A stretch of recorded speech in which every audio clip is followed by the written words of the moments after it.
Happy Monday, Marina. How's Happy life? Monday to you, Stoyan. Life is good, especially on the countryside where I live. So let's hope that we don't enter in an instant crisis management with my connection. How is life Well, for look, you? maybe you did it on purpose, so it's Yeah, very right. kind of Oh, connected and yeah, related to the topic of the I wanted podcast. to give you a visual example, right? So that's how we start. Well, I guess it's not going to be the first time you're handling a crisis or doing change management, so that's good. That's good. I Yeah, have my coffee. You have your Coke. It's a I good have my start. Coke. Cheers. My Happy Monday, sugar. and everybody. Happy Monday to everybody who's joining us live or listening to the podcast recording. Very excited to be here with my guest today, who's not only having a lot of experience and a lot of things to share, but she's a really fun person. And you'll see that in the next 60 minutes. Marina, I was thinking about how to introduce you, but I think why don't you give us the minute and a half short career journey so the audience can get a context about who they're listening to. All right. Well, I'm a fun person for sure. I love adrenaline, and that is also something that I can easily relate to my career. And obviously the specialty I chose when we talk about HR. I do have a genuine interest towards people, towards development, and towards, in that sense, constant change and movement. So HR, I fell into HR in a very natural way. I've always worked for global organizations in the pharmaceutical sector and the IT industry. I am from a mixed background and family. I'm half Hungarian, half Bulgarian, so I always, lived in both of the countries. And yeah, apart from that, I do have the luck, I would say, and experience, but rather the luck to have experienced the whole palette of HR. So I started obviously as an intern quite some time ago already, but I do have experience in every aspect in HR, from business partner, talent management, organizational design, learning and development, and so on, to the more strategic and leadership roles in a complex multinational environment, I would say. Apart from that, I am into sailing, into competitive sailing, into rock climbing, and honestly, my body responds only to hobbies with adrenaline, where one mistake and you can die. I'm not a Pilates princess, so it is what it is. But I think that it somehow naturally adds to my career path and to the pace and the energy that also organizations need to evolve. HR leadership and sailing. Where do you see the Yeah. connection between those two? There is a lot of connection, I would say. I mean, leading an organization today is much closer to sailing than to, I don't know, driving a car. When you are driving your car, the road is known, the conditions are rather predictable, and you control the speed and the direction, right? But when sailing, the wind constantly changes. You cannot really control the environment at all, and you can only adjust the sail while setting the course. And in that sense, leadership is not about controlling the wind. It's about learning how to follow the dynamic, how to adjust yourselves towards the change. And in that sense, HR has a very crucial role in that, when it comes to change management and leading organization nowadays, with the architect of that process. Um, you know, Market shifts, technology changes, crises happen. Leadership is not about rigid plans anymore. It's about really reading the winds and sensing and navigating with your crew. So, at first glance, sailing and HR leadership seem like completely two different worlds. One happens out at the sea, the other ones happen inside the organizations. But at the time I spent in both, the more I realized they follow very similar principles. You set a direction, a destination you want to reach, right? But the environment around you is constantly changing. On the water, it's doing the weather. In organizations, it's the markets, the technology, but also people's expectations. What sailing teaches you very quickly is the situational awareness. When you're on the boat, you're always observing, right? The wind, the waves, the weather, the clouds that are, forming in the distance. But the good sailors are not following a fixed plan. They constantly read the environment and adjust to that. And I think that leadership nowadays works exactly in the same way. The leaders who succeed are not the ones that are rather trying to, control everything. They're the ones who stay curious, observes what's happening around them, and adjust their course early. The other big similarity is the crew. Even the best boat won't move well at all if the crew it's not aligned. Um, the same is true for the organization. Strategy matters, but performance ultimately comes from how people work together at the end of the day. Um, and because of that, sailing became more than a hobby for me. It's actually a very powerful reminder of what leadership really is: sensing what's happening around you, adjusting the sails, and moving forward together with your crew. I love it. I love it. I can't wait for the rest of the episode because it's such a great frame now we have here. But let's, as a experienced HR leader, currently you're Mhm. HR director of Bosch Digital. You have a lot of experience, a lot of years. Do you feel like 2026, the time we live in today? I mean, because HR, you're juggling with so many hats all the time in general. Yeah. But do you feel like in 2026, the level of complexity and uncertainty is even higher? I feel well. I feel, and I'm sure that it's different. It's very much higher for sure. What's interesting, it's also that it's not only the speed of the change, but also the number of forces that are changing at the same time, simultaneously. So technology and AI, of course, from one hand, are evolving in an incredibly fast manner, but at the same time, organizations are also navigating through economical uncertainty, geopolitical shifts, change of workforce expectations. So leaders today are operating in an environment where technological, economic, and societal changes are all happening at once, and they need to react with the very same speed. So that creates a level of complexity that we didn't really experience at this scale before. It means that leaders can't rely on long-term plans anymore at all. They need organizations that are rather able to adapt continuously and respond quickly to those new conditions. So yeah, it's very much different. How have you changed? How have you changed your leadership style in the past, let's say 12, 18 months based on that kind of realization? Like, do you manage your team differently? Do you Mhm, focus more on building those type of other skills like resilience, adaptability, mhm. those kind of things? Like, how have you changed your leadership style? The whole HR function, I would say, evolved and changed, and it changes on a daily basis. If we go back a couple of years, the HR functions were primarily focused on stability, right? Providing stability, building processes, structures, I don't know, policies. And I'm not even talking about the administrative part of that, because of course, 10 years ago, it was rather perceived as an administrative function. But simply, in the sense of a feeling, it was a function, used to be a function that was, the one that is providing stability.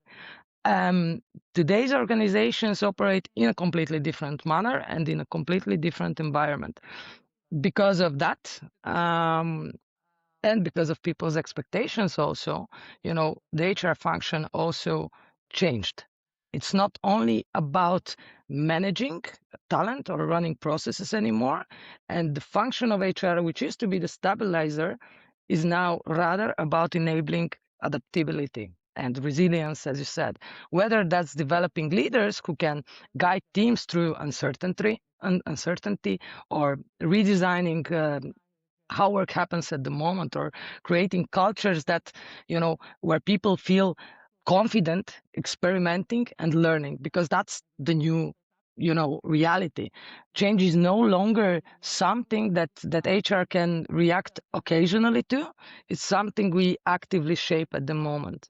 So in many ways at the moment, HR has become one of the functions that helps organizations stay future ready, not just well organized or designed, well designed.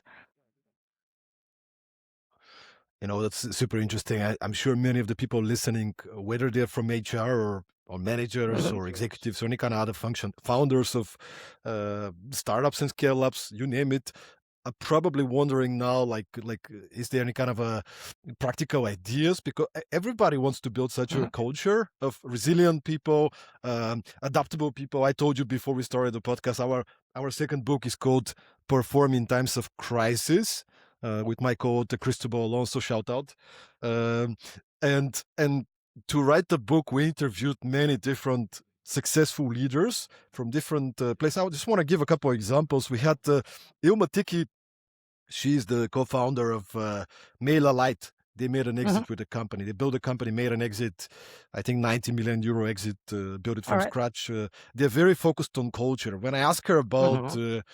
how do you build a resilient team, one Mhm. of the ideas she mentioned is we're trying to give people accountability Mhm. so they can solve crises that are not with a high risk in good times or not in Okay. changing times. We're kind of pushing people to grow and to take ownership and to, so that's one. But then also when they do team offsites, for example, they are not like in countries like Bulgaria. Remember, I was doing once a team offsite and they said, um, when you have a team building, it's a drink building. you know All right. so so she was like, and so she was like, when we didn't do a drink building, Mhm. we we we actually design our team off sites to be competitions. Like, for All right. example, they'll do 11-hour hike in Mhm. groups, and it's a competitive environment. So Yeah. they put them through struggles, and then they have psychologists in each of the groups. So they have to go through this kind of, after the 6-7 hour, some people start to kind of complain and they want to quit, Yeah. and so they put them through crisis, and then they do Mhm. reflections, right? So it's kind of Yeah. like they're trying to build their people up. And I wonder if Mhm. you also have some kind of specific suggestions, maybe observations you had or something, in terms of how do we build this more adaptable and resilient team. I really loved the word reflection that you used, because usually nowadays we don't really necessarily have the time or understand the value of reflection itself. So, and that's a crucial part of, navigating through every change. And there are a lot of challenges at the moment, uh, because in HR at the moment we operate exactly at the intersection between business transformation but also human reality. And sometimes organizations forget that. I mean, organizations at the moment are under enormous pressure to move faster, right? Whether to adopt new technologies, integrate AI, respond to economical situations, or to stay competitive in a very dynamic market at the moment. But people don't transform at the same speed as technology. You cannot, I don't know, update people the way that you are updating the software, right? Because people need clarity, they need trust, and they need time to adapt. So, there is a very fine balance between these two tensions, helping organizations move forward fast enough to stay competitive, but also making sure that the people inside the organization are not, overwhelmed or disengaged or losing track of the pace, but also the purpose of the change. So these are things that, organizations unfortunately sometimes underestimate while, performing a change. But HR is there to take care of that, actually, on top of the change itself and the whole navigation and so on. So as long as HR is having a seat at the table, shaping and designing the architecture of how organizations evolve and remain resilient in a very unpredictable world, then things should be, finely balanced between the people reality, but also the business reality towards a change. And now I want to bring you back to the sailing, Yes, uh, let's go back to because that. I mean you've been you've been you've been you've been part of competitions and being in the water quite a bit, and Here and there. I wonder, um, what does a good captain understand about calm that inexperienced leaders often miss when it comes to navigating uncertainty and change? Mm, okay, I love that question. Well, one thing that good captains understand very well is that calm is not only about controlling your own emotions, it's also about the signal that you send to everyone around you.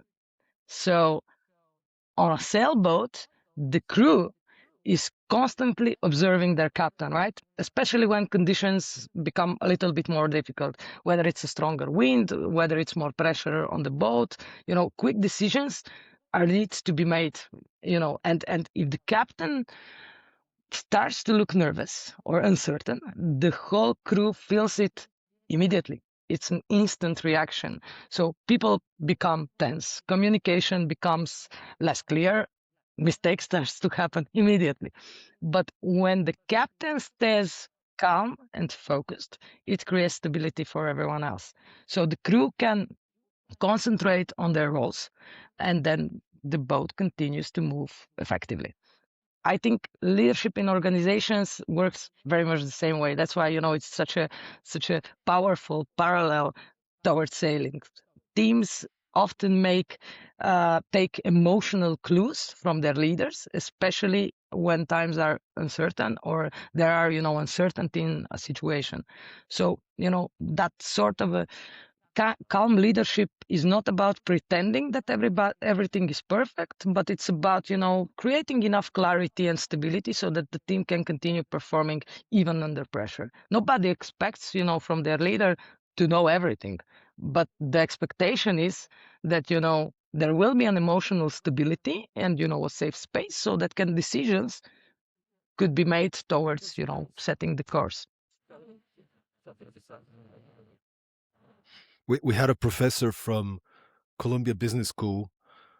I think she Hmm. was named the top 5 strategic thinkers in the world, Rita McGrath. Yeah, yeah. And she used this phrase, this metaphor, I guess. She said, when there is a storm, when there is a crisis, it's a leader's job to dampen your team's emotional temperature. Hmm. And Hmm. and This is very, as you very true. say, um, I mean, I've been there, and I had to learn from receiving feedback, I guess. Kind of like, as a leader, you're so into your head and you want to solve things fast that sometimes you Hmm. don't think about what kind of energy you spread to the team. Hmm. And I mean, you're the leader. If you're nervous, if you are you feel like you're under pressure, like people start thinking, oh my god, are we gonna hit something, like what's going Yeah, on, like yeah. the leader is do you see that a lot in the business world, like people not being aware about the energy that they spread when there's this changing stressful times? Yeah, there are, examples for that. Maybe it's part of, sometimes the lack of time to have that reflection so that you create stability, whether it's lack of control towards an emotional reaction, or just simply seeing the bigger picture and how that would impact the team itself. So it's not because of not knowing how to necessarily react or how to plan, but because of that instant decision making that sometimes people think that are required, but sometimes even a minute or two to reshift, to refocus, it's something that would rather give more stability, instead of just providing an instant reaction.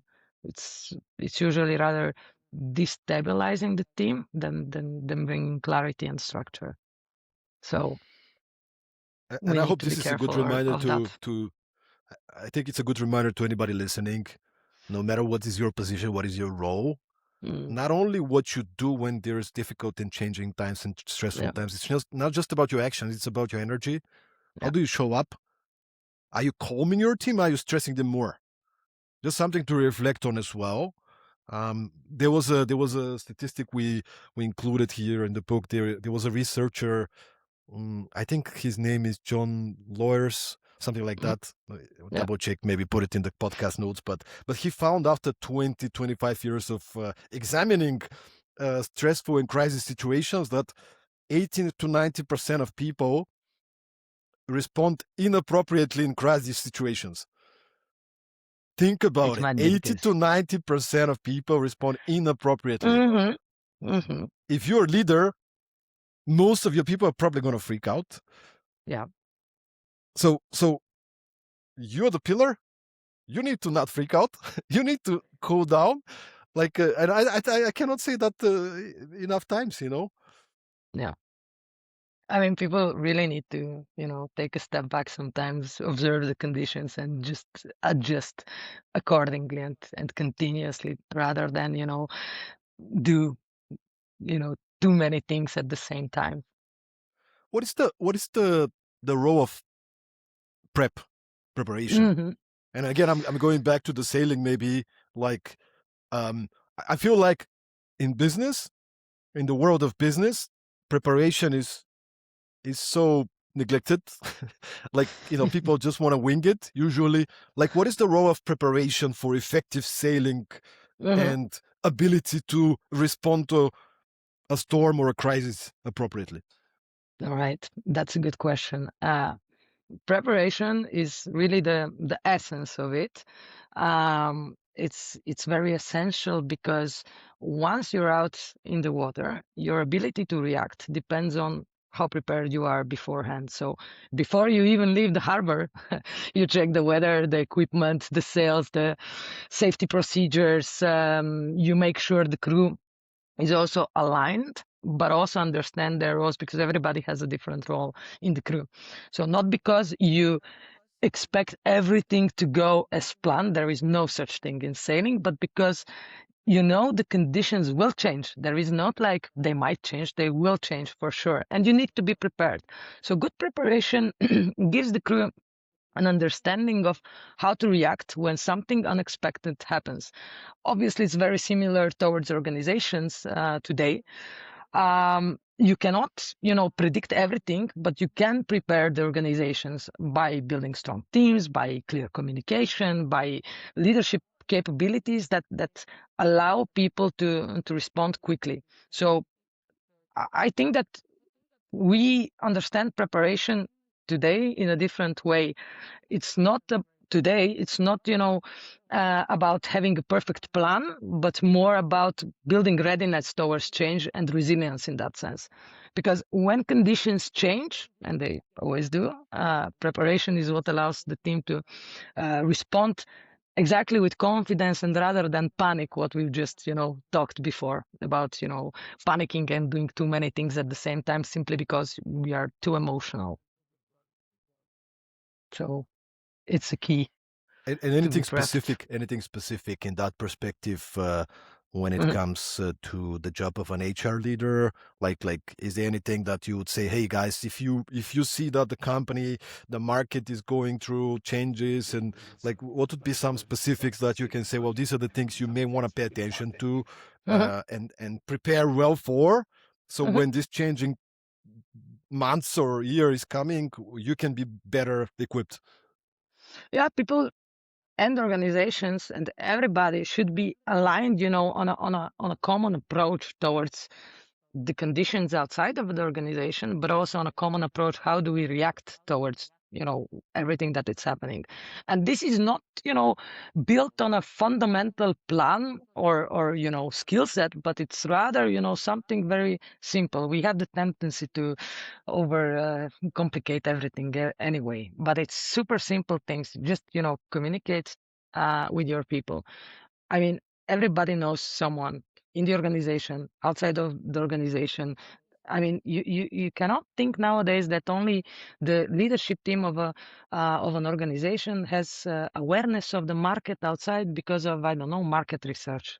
I mean, people are networking. People sometimes, your colleagues in your organization sometimes know what's next on the market before you as a leader.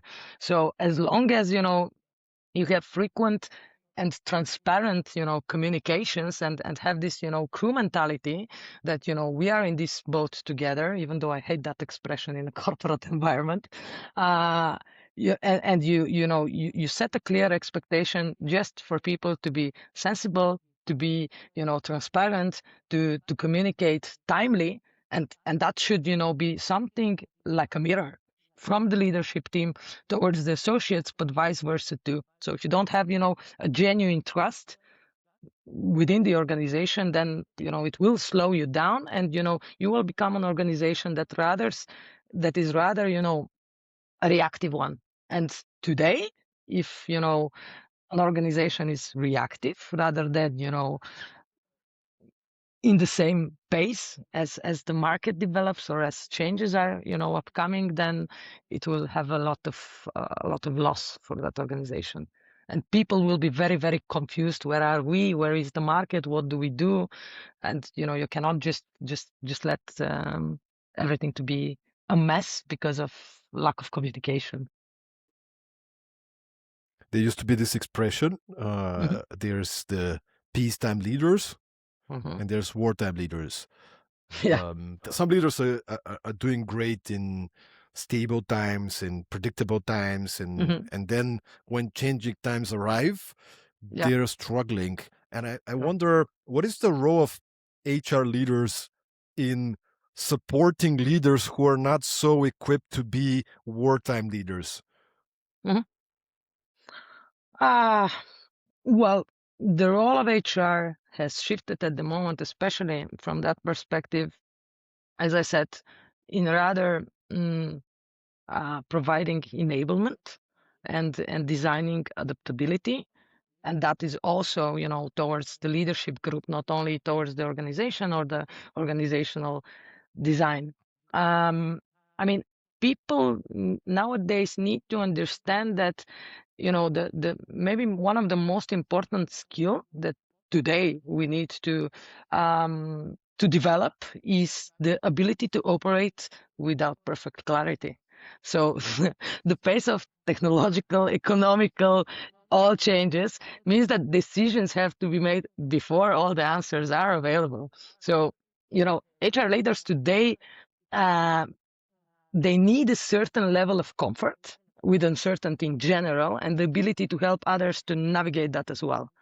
So I think that would be the most crucial for the time being, apart from, flexibility, adaptability, resilience, and eagerness to learn and eagerness to upskill, because, you know, to learn and to upskill nowadays, it's not, wishful thinking, or, I pick a training program because I have an interest in that. No, it's something that needs to happen overnight and constantly in order to just catch up with the pace that the world around us is just, moving. That's actually interesting what you're saying, and if you can maybe give us a bit more kind of examples. I mean, I know everything is Hmm. contextual, but maybe you can Yeah. take from your own experience. But it's like, if we want to build such a, what do you do? Like, do you? I mean, you said maybe strategically when you are designing the upskilling and training programs, you Hmm. kind of try to emphasize on that. Maybe you are creating some kind of programs where there's more coaching and like cultural kind of like group sessions. Like, I don't know, what are some things that somebody listening now can, Hmm. they might see that there's this issue, and they Hmm. what could be some practices that they can do in order to start developing this kind of mindset, this kind of culture that, Hmm. hey, it's gonna be more uncertain, and we have to Yeah. navigate in that. All right.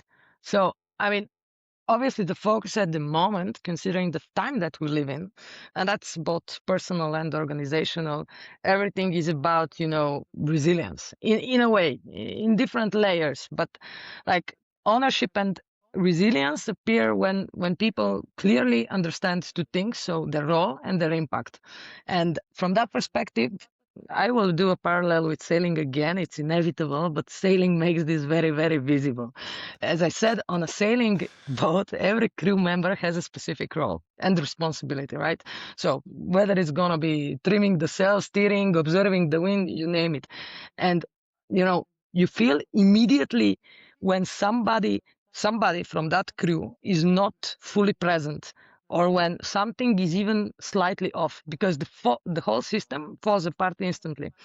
And this clarity that everybody has their own, role, and an impact, creates ownership, because everyone understands their actions and how they differently influence the performance of the boat. So in organization, this connection is less visible, but it's extremely important, because people may not see how their individual work contributes to the overall direction or of the success of the organization, but people need to have a purpose. So leaders play a very important role in creating that connection, and that this is not something that a learning plan can do.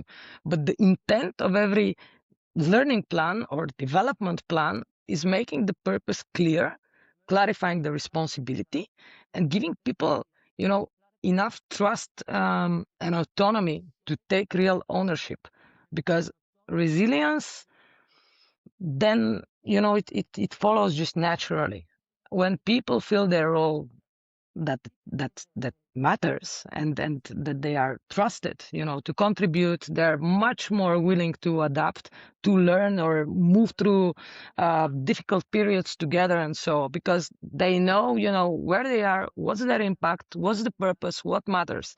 And based on that, every process starts being, way more easy in terms of perception, even if it's a completely different one, or, the direction is, changed drastically. So I think this should be the focus on creating everything at the moment in an organization.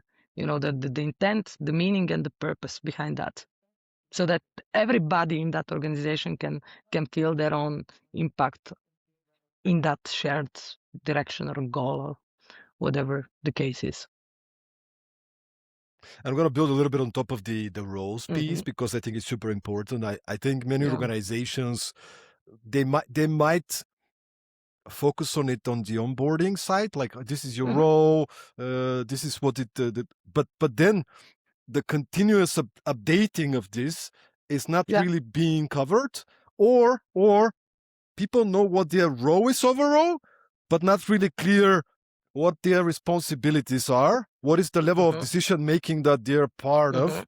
Like the racing address kind of a Yeah. approach. Like, what should I make decision on? What am I accountable Hmm. around? What should I Yeah. be consulted? Like, what is my actual role in this organization? And in changing times, that requires more frequent cadences of communication and realignment. And hey, this is no longer on you. Let me move things around, right? So I think Uh-huh. this kind of a cadence is a communication, as you said, like Hmm. faster planning, like maybe not so long term planning, but you need to align more often when there is changing times, right? Yeah. Yeah. I mean, sometimes that's a completely wrong battle, to try and make, processes perfect, or a job description perfect. I don't believe in job descriptions, especially anymore. I know that this will sound extremely harsh and innovative for our Bulgarian administration, but I really dream about the moment where job descriptions will be, just thrown away, and, our job will be rather, defined by projects, by skills, by, qualifications, by impact, by level of responsibility, you name it, rather than, just the generic, I have a general idea what's my role, and if it's something that it's not written there, I don't know what to do with that, because I just, operate in that frame, right? So we need to start um, be more, out of the box when shaping the role in general, and not stick to, those old-fashioned ways that, you needed to, I don't know, operate with Excel and, do this report, and that was all of it. It's not how things happen nowadays. Love it. No more job descriptions, everybody. There's a new way. That's We in live we my live in a different kind of world. ideal world. It's not the reality we live in together. However, we still can achieve this. I mean, yeah.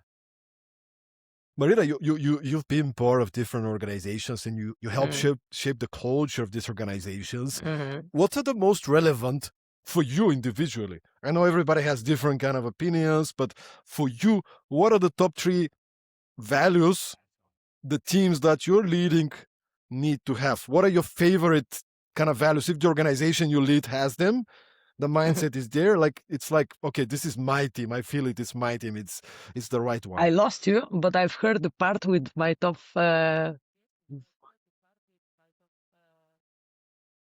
Top 3 values. Your favorite top 3 Yeah. values. Like that All your right. team My needs to favorite. have, right? Like it's not another one. Like what would be the 3 values that if you are the kind of leading the companies, like this is the most important to me if the team is really living these values. All right. Well, for me, it's very important, to have a team that is open-minded, eager to learn, and that is also applicable for an organization. This is the type of a growth mindset that it's really, really important for me. I don't appreciate people who are, too close-minded or too slow when it comes to changes, simply because, this is how we did it in the past, and not that it's, ideal, but it's working, so why touch it, right? So this kind of uh, it's rather, showing immaturity. It shows a lot of ego, but that's another topic. So another very important value for me is really a good balance between people and between business. HR nowadays, it's not only about people, it's about business. I don't know if I have someone, on an interview for, let's say, a people partner role, and the person just tells me, I love people, that's why I love HR, that would be an instant no for me, because it cannot be just because of people. Yes, you need to have a genuine interest in people, a genuine understanding of people, of psychology, but there is so much of an impact that comes from the business, that comes from, balancing the business understanding, but also, the people development, and you need to blend it all. So, it's this equal balance between technology, business, but also people. So that is very important for me to have as a core value in an organization and in a team. And 3 is the team mindset itself, to have a team who has trust, who has a safe space to vent, to collaborate, to communicate, to grow, and um, support each other and learn from each other. Those are my top Love it. 3, Love maybe. it. Yeah, very very straight to the point. You it was here on the top of your head. It just came out. I love it. By the way, I want to invite everybody who's watching us live. If you have any questions to Marina, now is the time to post them in the comments, and we'll take some questions afterward. But this is great, Marina. I think this is it's a good kind of a starting point. And since you mentioned a little bit on the recruitment and on the interviews, uh, many it's kind of been trained in the last few years people to talk about culture and culture fit. Mhm, What do you do to really um, include that, embed that into the recruitment process? That it's not just mhm. about the experience and skill set, but it's also about culture fit. The whole sort of like the recruitment, but also the onboarding. What do you do to maximize the probability for the people who Mhm. join to be believing in the same things and fit the culture? Yeah, that's equally important. I mean, if I have, I don't know, 2 CVs with pretty much same, skill set, qualifications, work experience, everything comes to the cultural fit. Personally, I am very selective, too selective sometimes, I would say, but that, has some good consequences too. I think that, when recruiting, we need to be extremely sensitive on what kind of people we attract.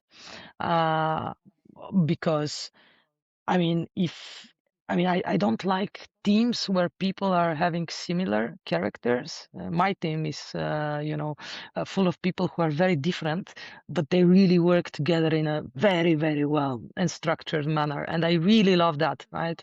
Because I have, people who are, rather balancing the team. I have, more proactive people, more outspoken people. I have people who are, connecting, the two or three different types of people, and that's very important when recruiting. So, and it is part of the cultural fit too, because I mean, if there are too many similarities, then you cannot evolve if everybody thinks in the very same way.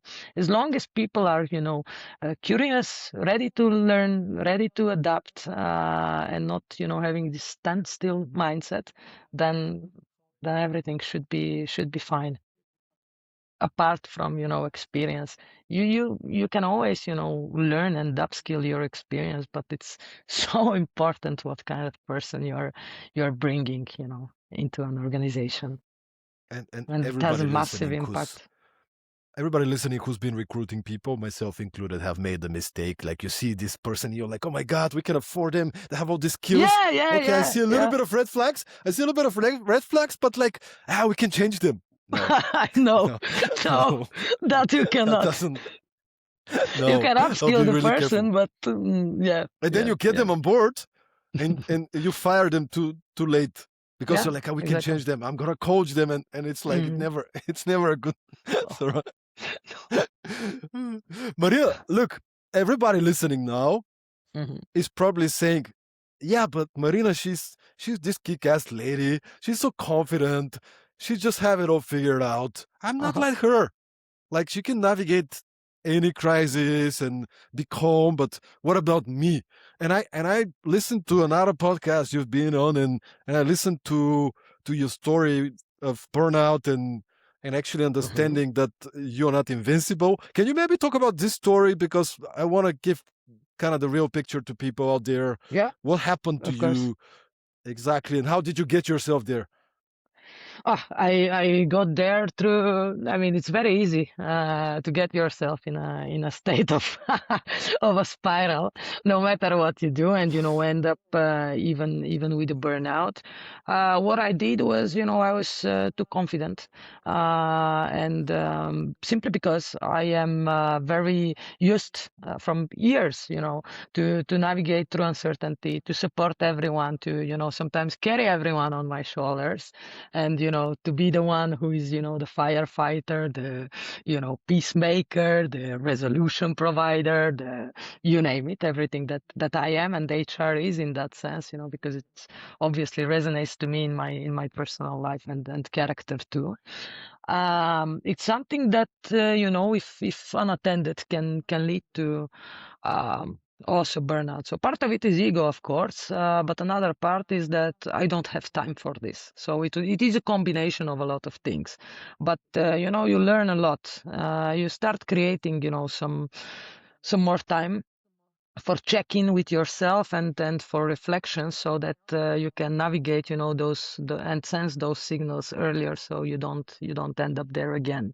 And this is what I did after I've burned out and had a mandatory rather short break before I got back on my feet and continue to kick asses, as you said. So now you prioritize self-care, well-being, like personal well-being, more than I, before. Well, don't I don't like these fluffy expressions of self-care, and I mean I don't perceive it in a sheet mask and then candles and flowers, and I don't know, but rather just being more open and honest with yourself, and um, just reflect a bit, have a stop when there is a stop needed, rethink, How are you? reshuffle, How are you and feeling? so on. How are you feeling about asking for help? Because that's something I'm still working on. Like Oh, it's been really that bad is very before, hard. just like you, kind of. That is a very hard skill to develop. I am really not good in asking for help, at least in my personal life. I mean, I'm getting better with that, and I am learning on that. But it's not something that I'm, mastering just yet. But it's very, very important, and we need to be more humble from that perspective, and find and see it helps. Not necessarily from other people, because usually that's the most hard thing to do. But even if it's from something that simply reshifts your focus, or provides you with more peace or more clarity, and so on. Yeah. You mentioned ego a few times over the podcast. hmm What does sailing reveal about your ego, and why can ego be so dangerous in leadership?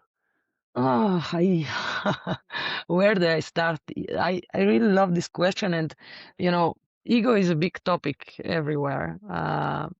And in sailing, and that's why I think that sailing and competitive, but not only sailing, it's really a true example of leadership. Sailing is actually a very good teacher of humility, and a very honest, and it's actually a very, very honest environment. Where your ego it's getting exposed very, very quickly. I mean, on the water, the conditions don't adjust to you, and the wind doesn't really care how experienced you are, or how confident you are, or I don't know how many races you've won.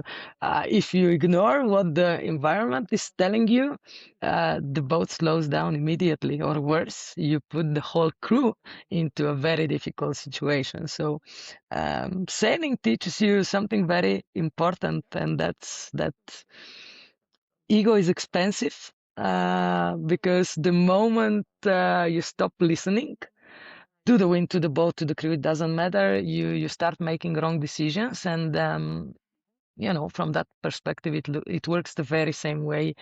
In leadership, ego becomes very dangerous when leaders become too attached to their own beliefs, understanding, or ideas, or if they are too convinced that they already have all the answers. So that's usually when we have the tendency to stop hearing important signals, from the teams, from the customers, from the whole environment. It's because of ego.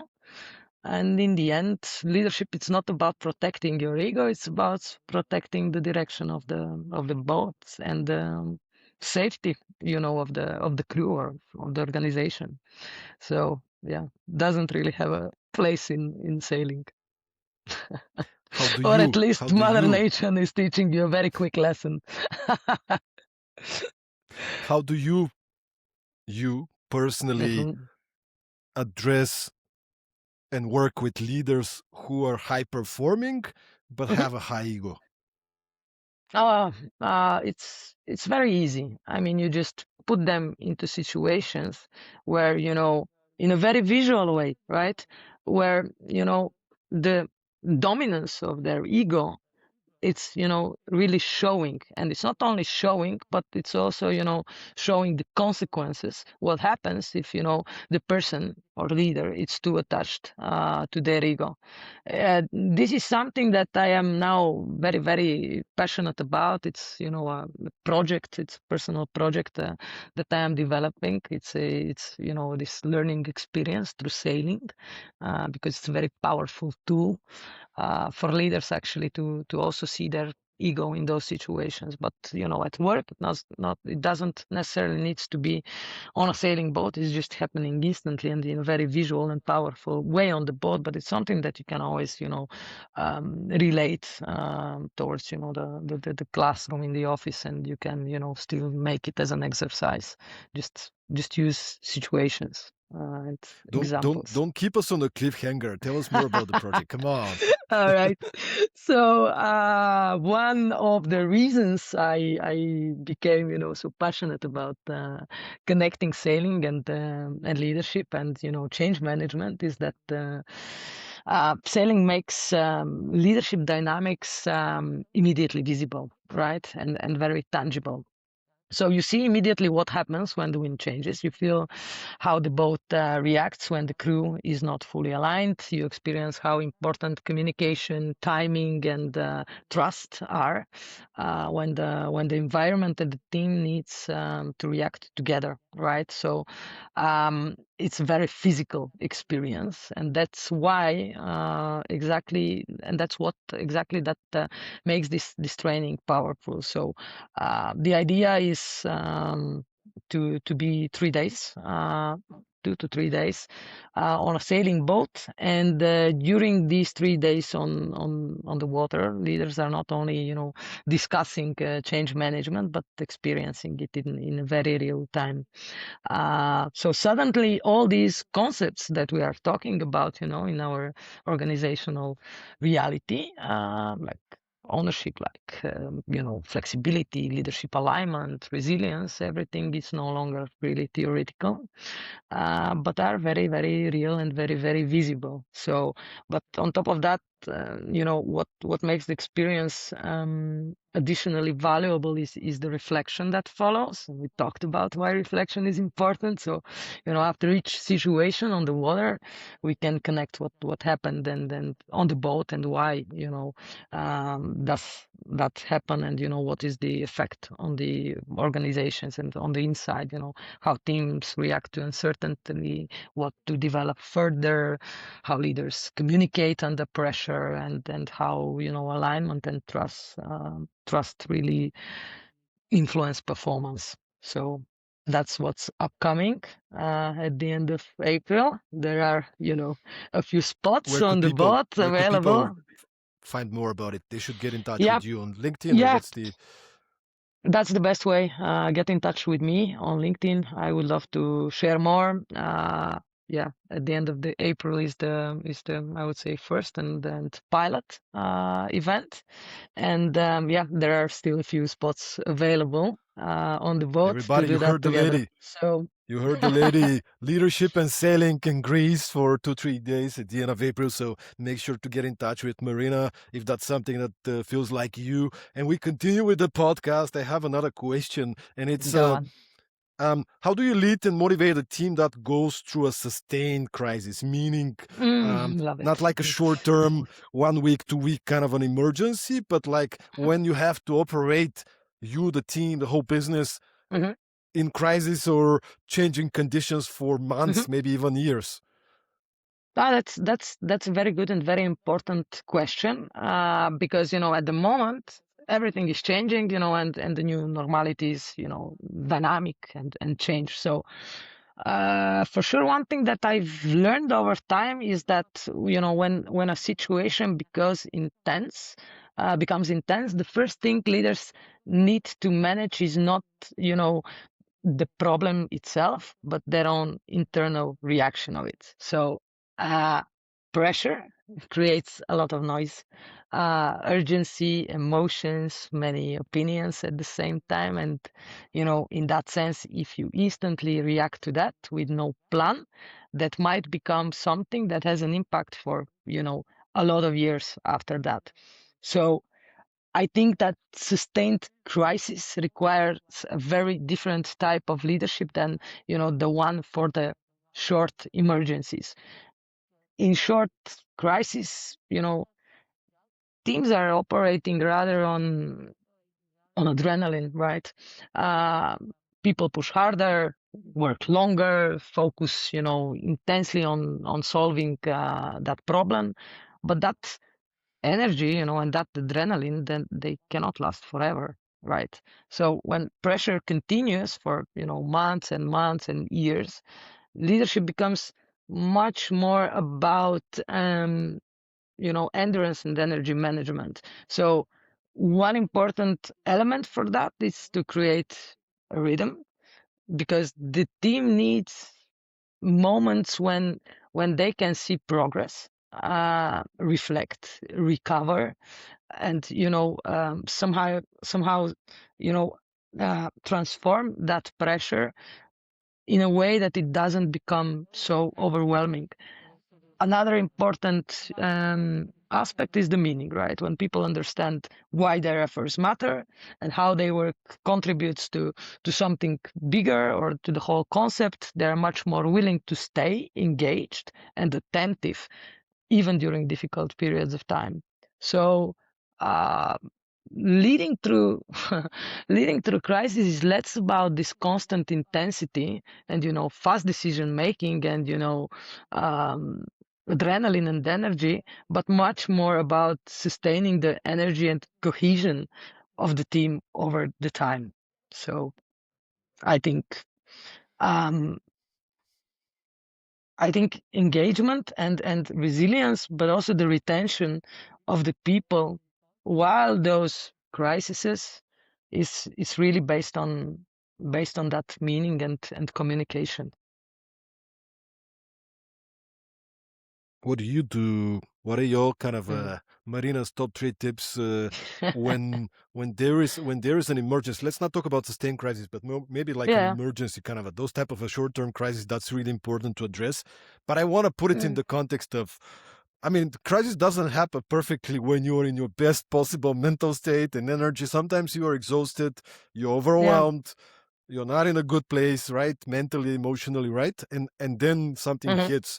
What are your Hmm. ways? How do you have any kind of hacks or tricks of getting yourself in a better mental state when Yeah. a situation arises and you need to take ownership?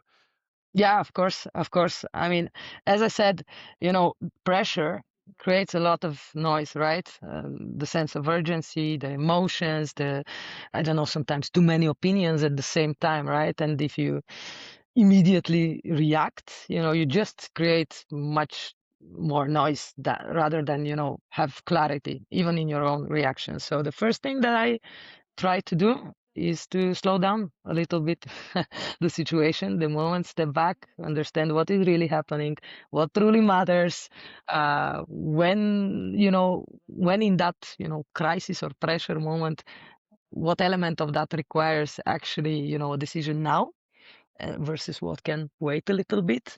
Another thing that helps me is remembering that, especially as a leader, right? In difficult moments, it's less about having perfect answers and more about creating stability and clarity for others. That goes also to my team because teams usually don't expect their leaders to know everything, but they do look for signals of stability and direction. Um, Easy parallel with sailing also, because sailing is something that is reinforcing that mindset for me or for everybody who is sailing. When you're on the water and the condition changes, reacting emotionally really rarely improves the situation. What helps is, observation, calm thinking as much as possible, and making just a thoughtful adjustment. So I just try to focus on that, staying present, simplifying the situation, breaking it down a little bit, and helping the team to move forward step by step. Nothing is Simplicity complex. always wins. Yeah. Simplicity Yeah. always wins in such situations. Also with Yeah. communication, Yeah. like the simpler it is for people to understand, because when they're stressed, Yeah. when you're stressed and they're stressed, there's so much miscommunication. So if you can keep it super simple, Yeah. one, two, three things, colors, whatever, like just it's Yeah. helps so much. Great one, Marina. Look, there's again we're in 2026, and as you said, there's when there's changing times, there's the business as usual. You still have a lot of things to do as an HR leader, right? Like things you need to Yeah. go, all the Yeah. usual stuff. But with all the new things coming into play, meaning Mhm. like I don't know, AI, Mhm. tech, Yeah. the all the uncertainty, like preferences of all this kind of stuff. How do you prioritize? This podcast is called Productivity Mastery. How do you prioritize yourself so you can, on top of the things that you have to do in general, kind of the strategic things, the more longer term things. How do you prioritize it? Are there any specific projects or areas right now that you find really relevant for you as an HR leader? Yeah, I mean, how do I prioritize? I obviously choose my own battles, and I try not to be present at everything, that it's thrown up the table. So prioritizing is really a key. What is crucial for HR at the moment is really the further shaping of the strategic role of HR, and get HR on a more tech level. It's actually another topic that is close to my heart anyway, everything related to technology in HR. I mean, I think we are already past the fact that, AI is not going to take our jobs, so we can breathe again. But rather, think of how we can make the best out of it. Because, technology can help us in so many ways, getting done all these repetitive administrative things, and support us in simplification of our processes, and letting us be more strategic, and provide more added value towards the organizations, with rather being the architects for the culture, for the intent, for the process, for the whole navigation of the organization, and the impact that the organization has in terms of being high performing, being future ready towards the um, outside market and dynamics, rather than to still think in a too processed and old-fashioned manner. So for sure, the focus and the priorities should be on upskilling, on curiosity, on being open-minded, technologically present, and upskilled, so that we can provide more added value and have time for reflection, for people, and for care. So And by the way, for those of you who are thinking, it's make time. You don't have time. You make time by yeah, subtracting. Productivity is not about adding more. If you add more, you got to find something else to say no to, put on hold, delegate. You don't have to do it all. Spoiler alert, you don't have to do it all. You have to do less. That's why planning and productivity and prioritization is so important, because it's not about doing more. It's about understanding what are the essentials, so you can really spend time on making progress on those. Just a little reminder for everybody. Marina, thank you so much for being with us here. Just to wrap up this episode, what would be your final message to the audience?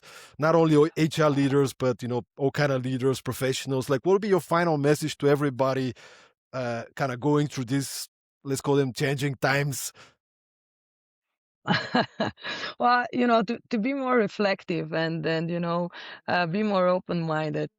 Just stop asking things like, is this, I don't know, process or initiative perfect? Rather start asking, is this actually helping the organization to perform better and to be ready for the future? That would be my final message. And explore sailing, of course, because it will have a massive impact on your leadership skills. Don't be scared from the waves and from the winds and from the environment around you. Just get out there and be yourself. Well, thank you so much, Marina. And those of you listening, make sure to get in touch with Marina, because she's organizing this incredible sailing leadership experience by the end of April. It's very exclusive, 6 to 8 people. So make sure to get in touch if that's something for you. Or if you enjoyed the episode and you want to tell her your favorite part about it, just make sure to get in touch. Drop us a line, DM me, DM her. We love to hear from the listeners.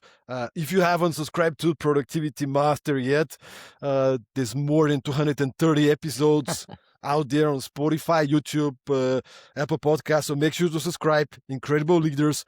The more people we have subscribed to the podcast, the higher the chance we get to bring incredible leaders like Marina. Marina, thank you so much for your time, for your insights, for sharing from the heart. Thank you so much. Really, really appreciate it. And see you guys next time for the next episode of the Productivity Mastery Podcast. Have a great day. Have a great week.